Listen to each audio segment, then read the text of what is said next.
우리 지난주에 우리 출애굽기 이제 2장 말씀 이제 나누었는데, 지난주에 이제 모세의 탄생과 그리고 바로의 공주의 아들이 되는 그 과정들까지 하나님께서 하나하나 세세하게 정말 그 히브리인들에게, 이스라엘 민족에게 닥친 그 정말 가장 어두운 그 시련 가운데 그러나 구원의 빛을 준비하시는 그 하나님의 역사들을 우리가 말씀 가운데 보게 되었습니다.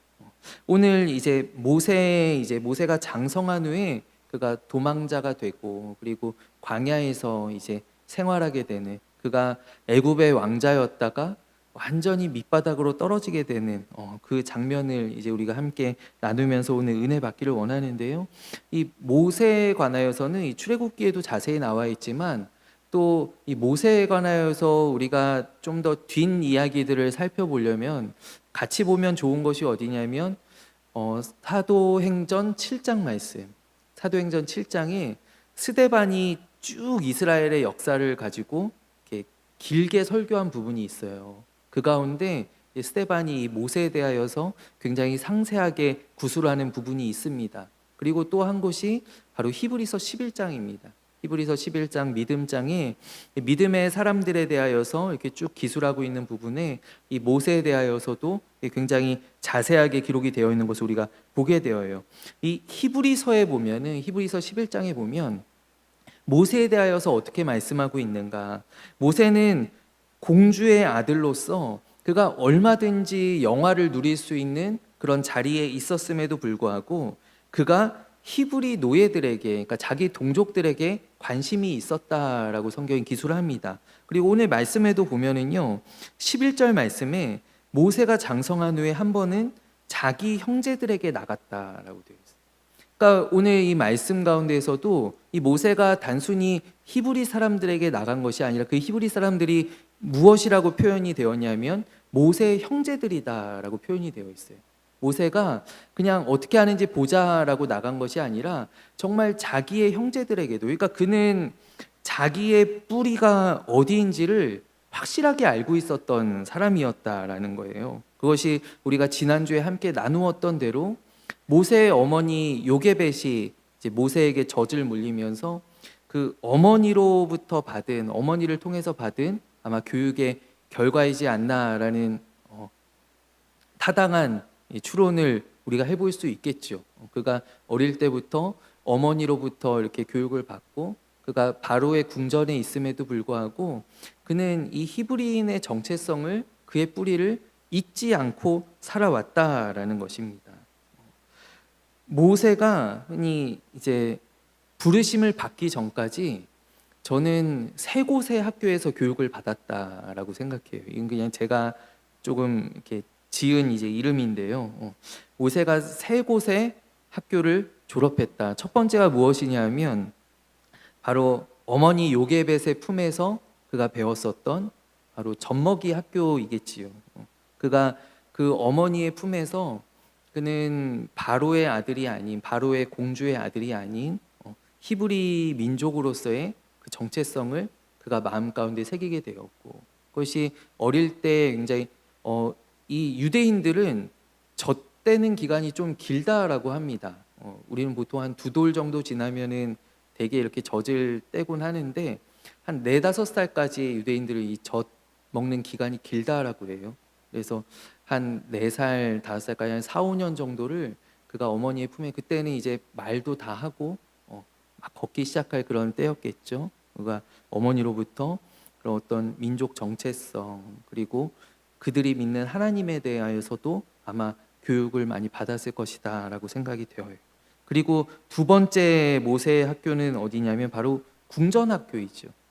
바로의 궁궐에서 그가 배웠었는데, 이 사도행전 7장 이 스데반의 설교에서 보면은요, 7장 22절에 모세가 애굽 사람의 모든 지혜를 배워 그의 말과 하는 일들이 능하더라라고 말씀하고 있어요.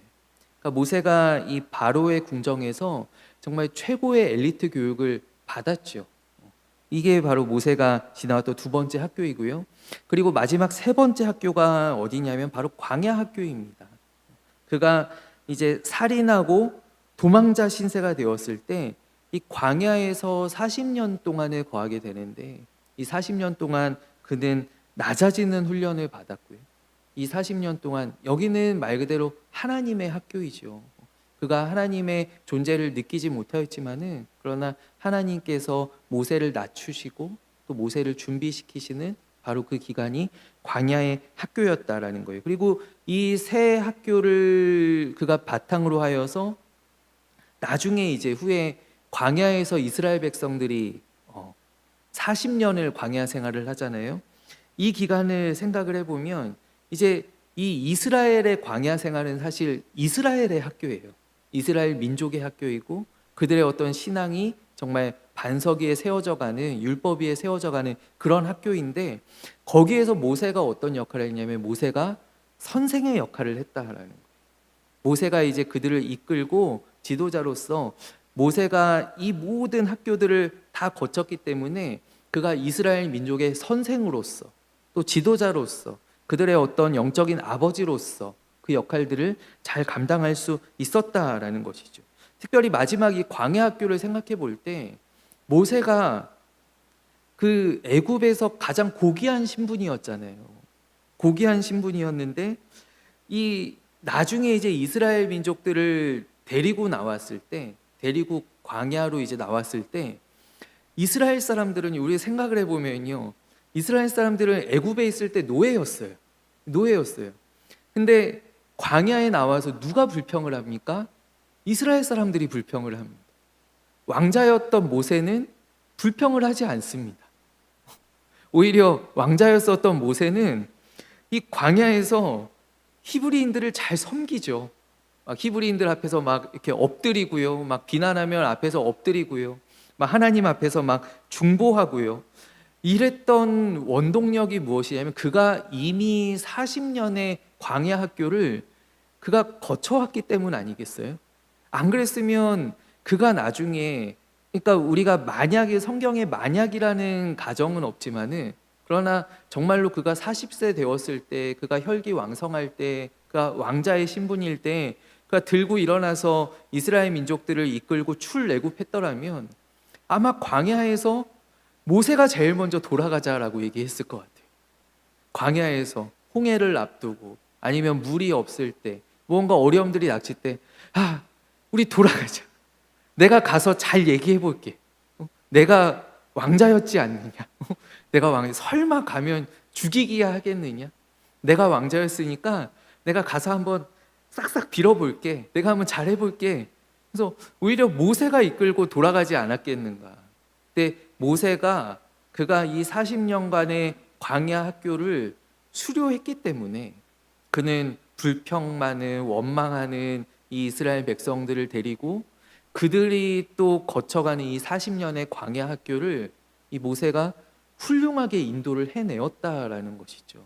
그러니까 단순히 이거는 모세 한 사람을 위한 준비가 아니라 이 이스라엘 민족을 위한 준비를, 그 한 명의 지도자, 한 명의 선생님을 하나님께서 이 긴 기간 동안 준비를 시키셨다라는 것이죠.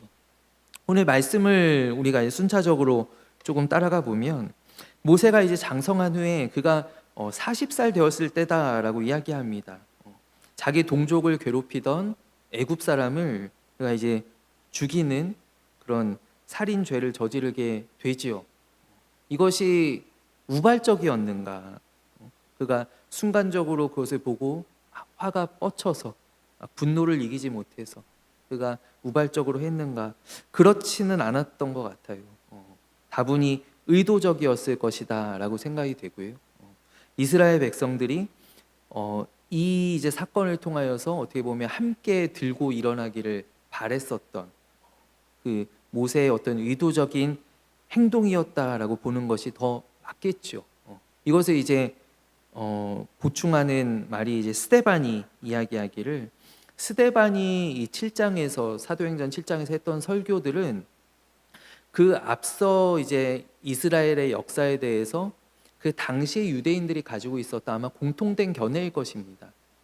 그거를 이제 스데반이 너희들 이거 알지 않느냐? 너희 이렇게 알고 있지 않느냐? 하면서 유대인들에게 하나하나 이렇게 풀어서 이야기를 해준 것이죠.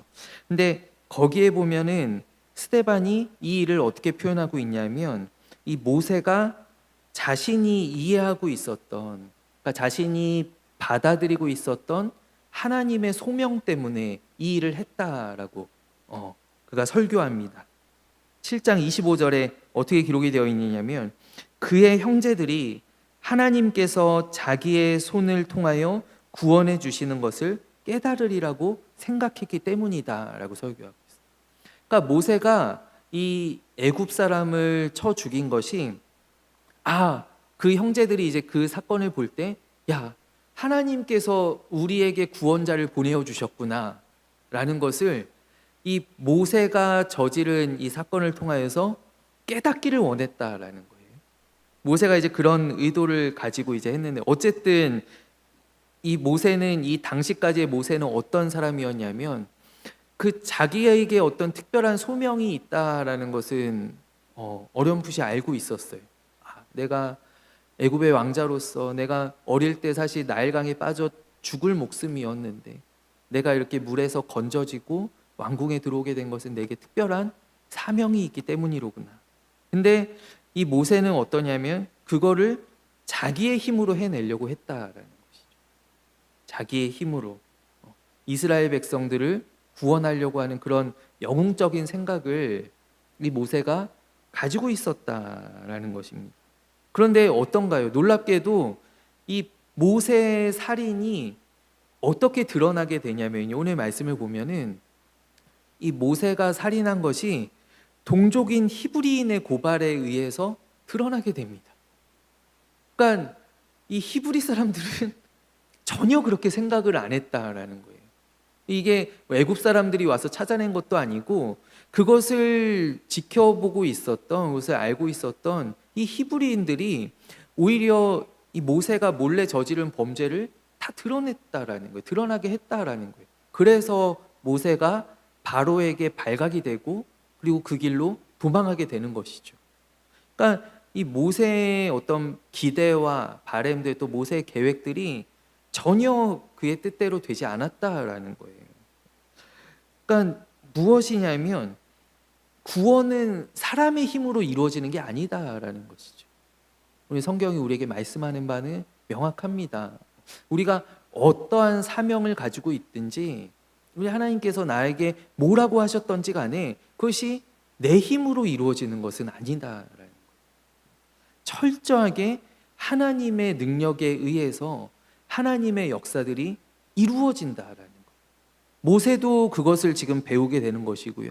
예외 없이 모든 성경에 있는 사람들이 다 그 훈련을 받는 거예요. 요셉도 어릴 때 그 형들이, 또 부모님이 자기에게 절하는 그런 꿈을 꾸고, 야, 이게 뭔가 의미가 있는 꿈이겠거니 라고 생각을 했는데, 그 꿈이 이루어지기까지 요셉이 연단을 받잖아요.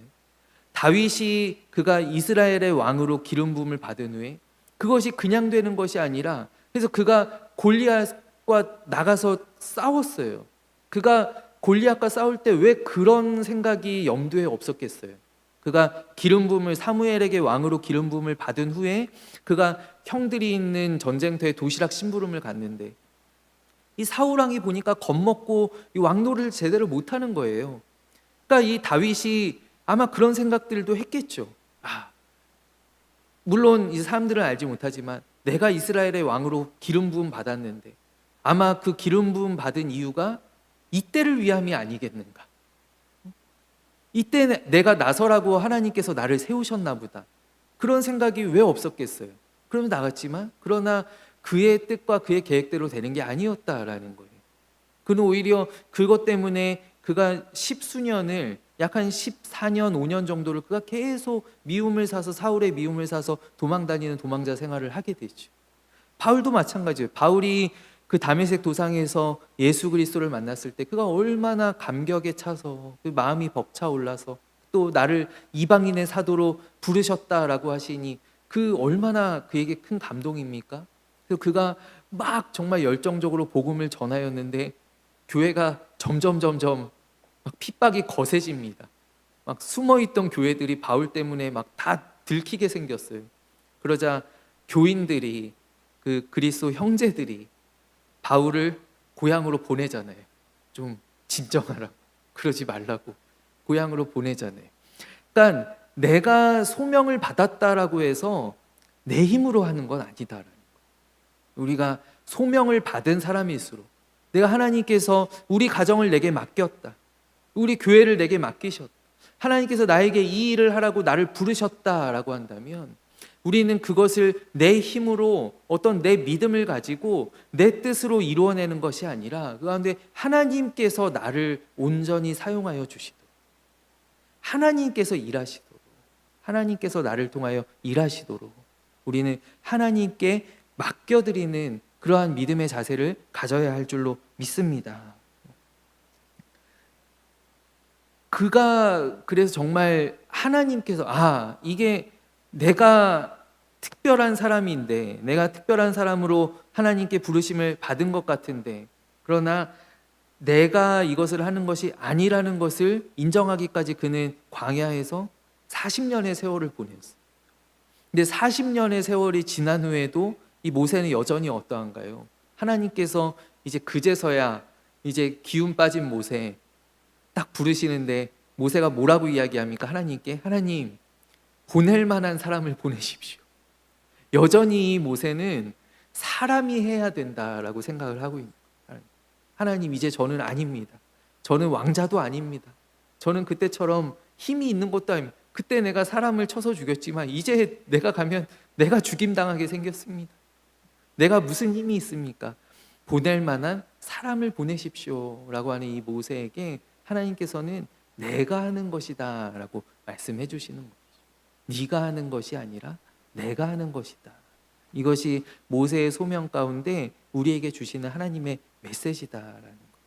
하나님께서는 오늘을 살아가는 우리들에게도 두려워하지 말아라, 걱정하지 말아라, 놀라지 말아라. 내가 너를 붙들어 줄 것이다. 내가 강하고 의로운 손으로 내가 너를 이끌 것이다. 하나님께서 하시겠다라고 우리에게 말씀하고 계시는 줄로 믿습니다. 40세 이 애굽 사람을 죽이는 이 모세가 다분히 의도를 가지고 했다라고 한다면 이 사건 자체가 사실 모세에게는 그의 인생을 건 모험입니다. 그렇지 않습니까? 그가 애굽에서 지금까지 왕궁에서 아마 이렇게 겉도는 일 없이, 그가 반항하는 일 없이 아마 좋은 왕자로서 또 좋은 공주의 아들로서 자라났을 거예요. 그랬던 그가 이 일을 벌였다라는 것은 이제 왕자로서의 어떤 그가 누려왔던 것들을 다 내던지는 것이죠. 사실 이 어떤 내 동족들이, 내 형제들이 이제 나를 따라서 이 애굽을 탈출하는 그 일에 그는 이미 자기의 모든 지위와 자기가 누리고 있던 것들을 던져버린 거예요. 그러니까 이런 것들이 이미 포기한 거예요. 이 사건을 그가 실행했을 때 말이죠. 근데 여기에서 완전히 처참히 실패하고, 그리고 그의 어떤 생각과는 다르게 이제 그 인생이 완전히 바닥으로 이제 떨어지게 됩니다. 그것이 모세가 40세 때 경험한 일이죠. 그리고 그 모세의 심정을 무엇으로 알 수 있냐면 그 아들의 이름을 짓는데 아들의 이름을 게르솜이라고 합니다. 이게 어떤 뜻이냐면, 그러니까 내가 완전히 이방인이 되었다. 내가 이제 아무데도 갈 수 없는, 내가 동족에게도 돌아갈 수 없고 내가 애굽의 왕궁으로도 돌아갈 수 없는 어떤 이방인이 된 나그네가 된 그 심정을 따라서 이 아들의 이름을 짓는 데에서 이 모세의 처한 상황과 또 모세의 그 마음을 우리가 알 수 있는 부분이 되는 것이죠. 근데 오늘 또 본문 가운데에서 저는 하나 이렇게 발견하게 되는 이 모세의 특징, 또 모세의 성품 가운데 하나가 무엇이냐면, 이 모세는 남을 돕는 일에 굉장히 천부적인 은사가 있었던 것 같아요. 그러니까 그가 어떤 그 애굽 사람을 그가 살인할 때에도 사실 어려움 당하고 있는 이 히브리 사람을 구하기 위한 것이었죠. 그가 어떤 정적인 뭐 더 크게 이 이벤트를 할 수도 있었지만, 그러나 그는 어려움 당하는 정말 매맞고 있는 그 동족들을 볼 때 지금이 내가 그 일을 해야 될 때다라고 그가 나서게 되었다라는 거예요. 어려움 당하는 사람을 지나치지 못하는. 그리고 또 그가 도망자로 전락한 후에도, 그러니까 갈 곳이 없는 도망자 신세임에도 불구하고 그 와중에 또 누구를 도와줍니까? 미디안의 제사장이었던 이 르우엘의 딸들을 그가 도와줍니다. 그러니까 그는 굉장히 이 사람을 돕는 일에 특화되어 있었던 그런 사람이었던 것 같아요. 그가 나중에 지도자가 되었을 때도 어떻게 하나요? 이제 많은 이스라엘 백성들이 재판거리들을 가지고 오는데, 이 송사들을 가지고 오는데 이 모세가 맡기지를 못하는 거예요. 그거를 다 자기가 처리해야 되는 거예요. 그렇다는 걸 무엇이면 그가 다 들어주고 다 그걸 해결해주고 그 일들을 그가 자청해서 했다라는 것이죠. 그래서 바로 이러한 성품이, 또 성경은 모세를 가리켜서 온유함이 지면에 승하였던 사람이라고 말씀합니다. 그 온유함으로 또 백성들을 이끌었고, 또 백성들이 하나님께서 백성들에게 진노하셨을 때에도 이 이스라엘 백성들을 위하여서 중보하는 그런 사람이었어요.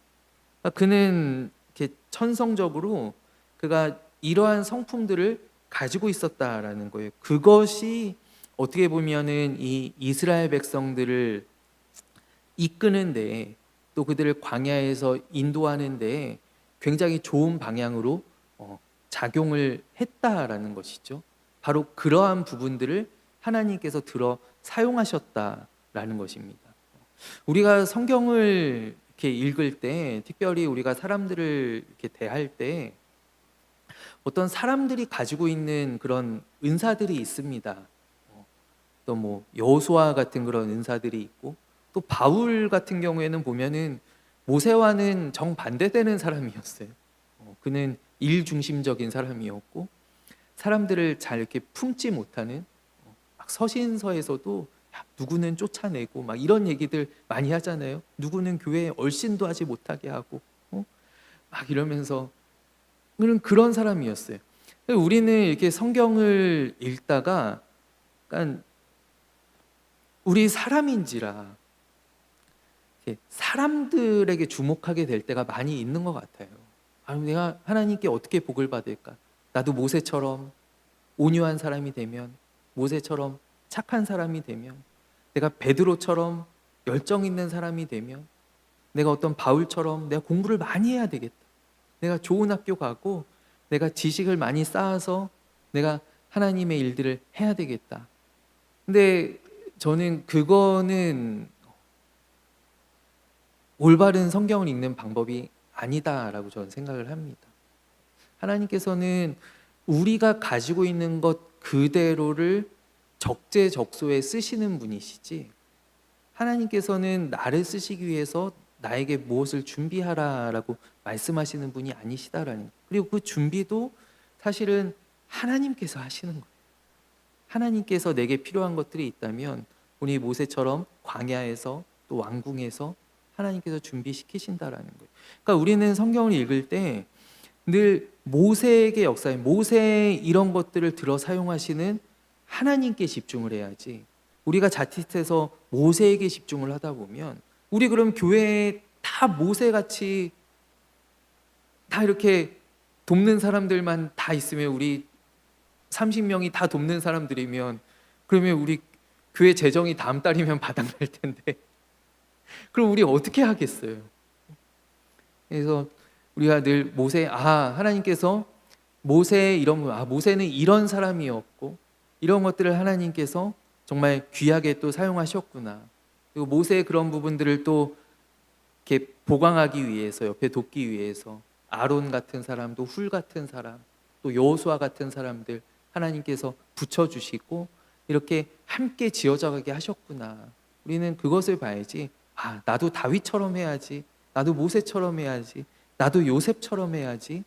이러한 것들은 사실 우리가 성경을 읽을 때는 조심해야 되는 부분이라고 저는 생각을 하거든요.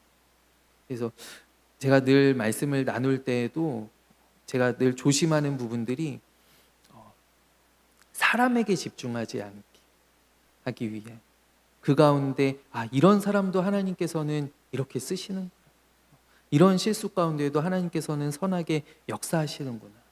우리는 성경을 통하여서 하나님의 일하심, 또 하나님의 역사들을 우리가 바로 보아야 할 줄로 믿습니다. 모세는 이런 부분들이 그가 어떻게 보면 정말 이 시기에, 이 시대에, 이 역사적 사명 가운데 이렇게 좋게 쓰임 받았다라는 것이죠. 모세가 이런 사람이었다라는 것입니다. 오늘 마지막 이 24절 말씀을 보면은요, 24절에 하나님께서 이 이스라엘 백성들이 계속해서 이제 하나님 앞에 부르짖습니다. 이 23절부터 보면은 고된 노동으로 말미암아 탄식하며 부르짖으니, 고된 노동으로 말미암아 부르짖는 소리가, 또 하나님께서 그들의 고통 소리를 들으셨다라고 합니다. 그들이 계속하여서 이 어려움 가운데 하나님께 탄식하며 또 애통하며 또 부르짖을 때 오늘 성경이 뭐라고 말씀을 하냐면 하나님께서 기억하셨다라고 이렇게 합니다. 하나님께 기억하셨다. 우리가 어떤 생각을 하게 되냐면요, 하나님께서 지금까지 까먹고 계셨나? 라는 생각을 하기도 해요. 예. 하나님 이 기억하셨다라는 표현, 하나님 400년 동안 까먹고 계시다가 이제 막 부르짖기 시작하니까, 이제 기도하기 시작하니까 하나님 이제야 기억이 나셨구나. 근데 이거는 그런 의미가 아니라요, 이것이 우리에게 말씀해 주는 바는 무엇이냐면 하나님의, 그러니까 이스라엘의 구원은 철저하게 하나님의 언약에 따라 진행이 된다라는 거예요. 그러니까 이스라엘의 어떤 상태와 관계없이 하나님의 일들이 앞으로 진행될 것이다라는 그 확증하는 말씀이 바로 오늘 24절 말씀이다라는 거예요. 하나님께서 그들을 불쌍히 여기셨다, 그들을, 내 백성이 그들을 사랑하셨다, 그러한 것이 아니라 하나님께서 언약 때문에 이들을 구원하시기로 하셨다라는 것을 우리에게 말씀해 주고 있는 것이죠. 그렇다라는 것은 무엇이냐면 이 말씀이 사실 우리에게 굉장히 위로가 되는 말씀입니다. 또 우리에게 소망이 되는 말씀이고 우리에게 힘이 되는 말씀입니다. 하나님은 그 언약을 이루시기까지 절대 마음을 변치 않으시고 마음을 바꾸지 아니하시고 하나님은 포기하지 않으신다라는 거예요. 그러니까 성경에 나오는 하나님은, 하나님께서는 스스로도 말씀하시기를 감정적이시다라고 이야기해요. 하나님 감정적이십니다. 나는 질투하는 여호와다라고 말씀하시고, 그러니까 하나님은 우리의 사랑을 너무나 갈구하시고 우리가 하나님만 바라보기를 원하시고 우리가 다른 것들의 마음을 빼앗길 때 하나님께서는 질투하시고 또 진노하십니다. 그러나 그거에 따라서 일을 하시는 분은 아니시다라는 거예요. 하나님께서는 철저하게 언약 때문에 일을 하신다라는 것이죠. 그러니까 우리는 어떻게 보면 내가 어떤 잘하고 못하고, 내가 못하면, 내가 하나님 좀 실망시켜드리면 하나님 나에게 벌 주시고, 내가 하나님을 기쁘시게 하면 하나님 나에게 복을 주시고, 우리는 그런 마음들이, 이 기독교가 우리가 자칫 종교화되면은 우리 그런 마음들이 계속 우리 안에 파고듭니다. 그래서 내가 어려움 당할 때, 내가 이 실수해서 이렇게 되었구나, 내가 그때 이 말 한 것 때문에 하나님 지금 나한테 이렇게 갚으시는구나. 근데 아니다라는 거예요. 하나님은 나에게 조종당하시는 분이에요. 그러면은요, 반대로 내가 하나님을 조종할 수 있다라고 생각해요. 내가 교회 헌금 많이 하면, 내가 열심히 봉사하면, 내가 더 힘써서 하면 하나님 나에게 잘해주시겠지, 하나님 나에게 복을 주시겠지. 근데 하나님은 인간에게 조종당하시는 분이 아니라 하나님께서는 당신의 신실하신 언약 때문에 우리를 포기하지 않으시고 우리를 끝까지 붙들어 주시는 하나님이시다라는 거예요.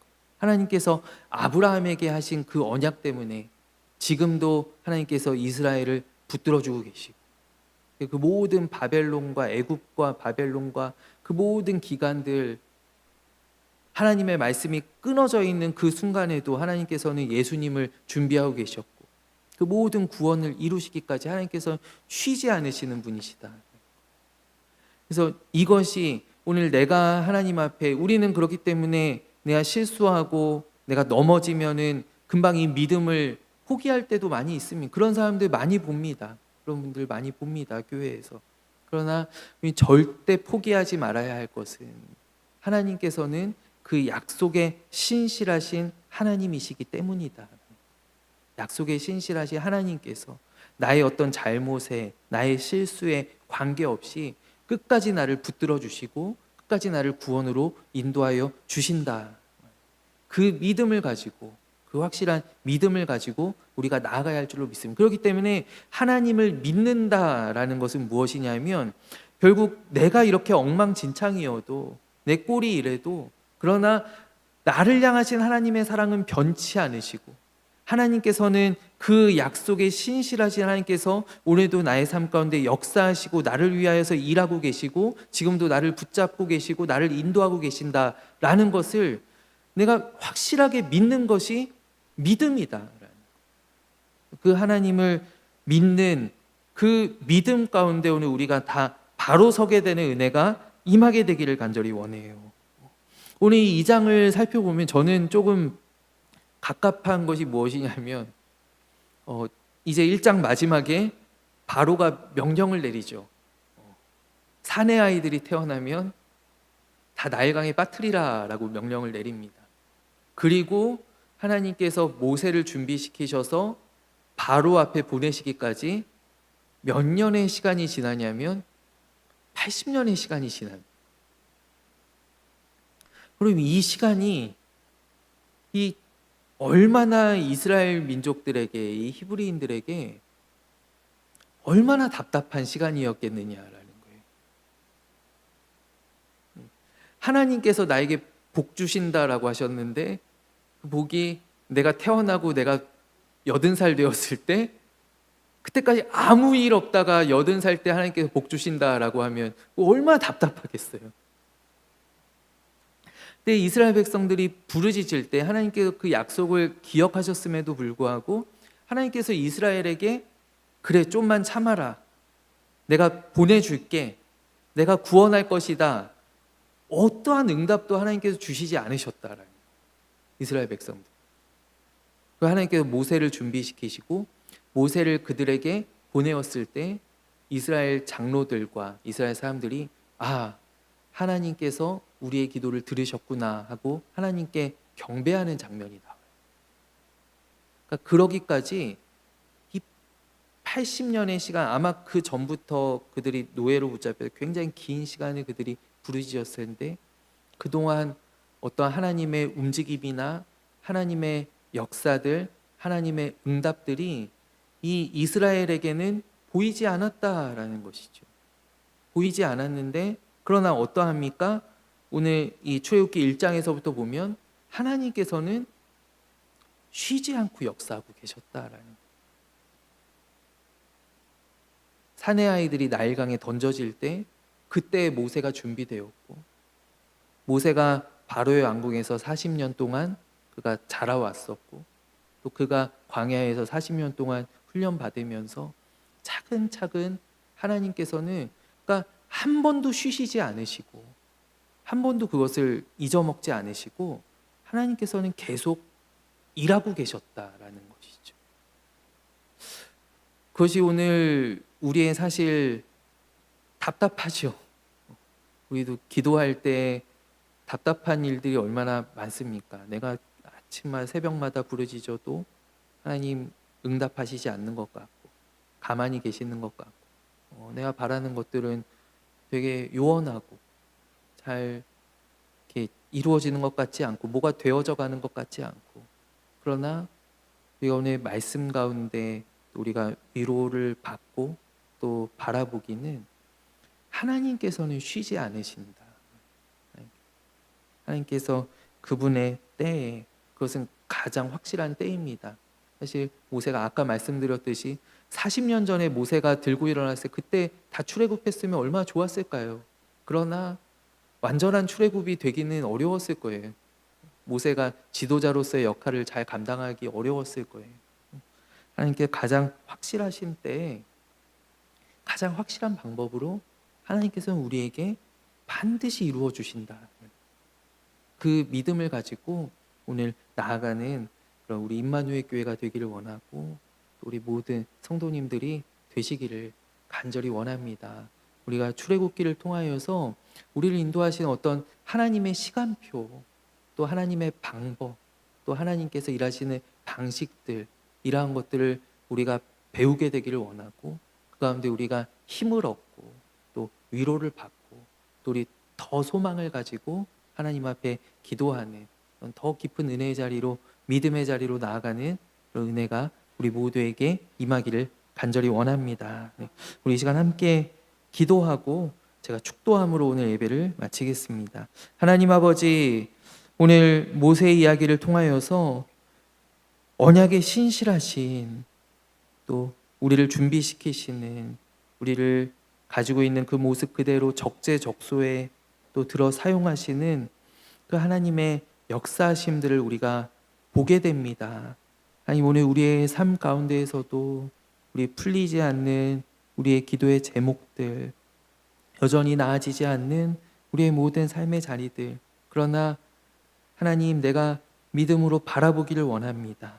하나님의 일하심과 또 하나님의 선하심, 그리고 그 약속의 신실하심을 우리가 오늘 말씀에 근거하여서 믿음으로 바라보기를 원하오니 하나님, 속히 우리에게 임하여 주시고 속히 이루어 주시고 하나님, 우리를 굳게 오른손으로 붙잡아 주시옵소서. 우리 임마누엘 교회에도 하나님 역사하여 주셔서 아버지, 우리를 이곳에 세우신 그 하나님의 뜻과 계획들이 반드시 이루어질 줄로 믿사오니 하나님께서 들어 사용하여 주시고 우리로 더욱더 기도할 수 있는 힘을 더하여 주시옵소서. 우리 돌아갑니다. 주님께서 발걸음을 또 지켜 동행하시고 우리 연휴를 또 보내는 우리 모든 성도님들 가정가정마다 주님께서 함께하여 주시고 또 우리 이번 주일에 만날 때 우리 정말 전에 없던 또 수많은 성도님들 함께 나와서 예배하는 놀라운 은혜가 아버지 우리 교회 위에 임하게 하여 주시옵소서. 모든 말씀 살아계신 예수 그리스도의 이름으로 기도하옵나이다. 아멘.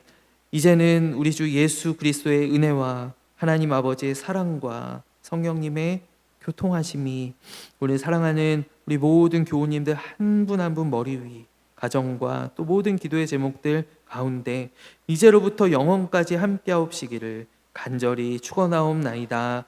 아멘.